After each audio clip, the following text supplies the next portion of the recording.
செல்லம் அபிஷேக் சர்மா, நீ ஆட்டத்தை பார்த்தா சர்மாஜி ஆடுற மாதிரியே இருக்கு. வெறும் 35 பலிக்கு 84 ரன், 5 4 8 6 சாமி பெரிய புச்சம்மா ராட்சனகரம் போலஸ பார்த்தாலே இது வரைக்கும் இந்தியாவோட T20 ஸ்கோர் இவ்வளோ ஸ்ட்ராங்கா இருந்து பார்த்ததே கிடையாதுடா. மேக்ஸிமம் 60 பேட்டர் வரைக்கும் பேட்டிங் அடி பார்த்துருக்கேன்.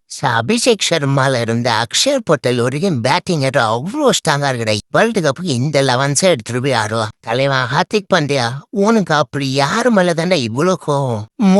கோவத்தையும் போலஸ் மேல அப்படி அருவா எடுத்து வெட்டுற மாதிரி வெட்டி நிக்கிறேன். சில இஷான் கிருஷ்ணன் இந்த ஃபார்முக்கு ஒரு செஞ்சுரி போட்டுவான்னு பார்த்தா அந்த வேகத்துல அவனை முடிச்சு விட்டாங்க. நான் அடிச்சு சொல்றேன், இந்த சீரீஸ் முடிவுக்குள்ள கண்டிப்பா ஒரு செஞ்சுரி போடாம இருவான். T20 ஸ்கோர்ல ஜிதேஷ் சர்மாக்கு பதில் ரெக்யூஸுங்க ஏன்டா எடுத்தீங்கன்னு கத்துனே இருந்தவன்லாம் இந்த மேட்சை பார்த்துட்டு சைலண்டா ஆயிட்டாங்கடா. ஏபா லாஸ்ட் ஓவர்ல ஒரு பினிஷிங் கொடுத்தான் பாருங்க. 20 ஓவர் முடிய 238 ரன் செட் பண்ணாங்க டார்கெட்டா. சரி ஓடி சின்ன பசங்களை வச்சு சம்பவம் பண்ணிட்டானுங்க. இந்த மேட்ச் ஒரு நல்ல டஃபா இருக்கணும். செல்லம் அஸ்திப்பும் பாண்டியவும் ஸ்டார்டிங்ல 2 விக்கெட் கிளப்பிட்டு போயிட்டானு. சரி அவ்வளவுதான் மேட்ச்.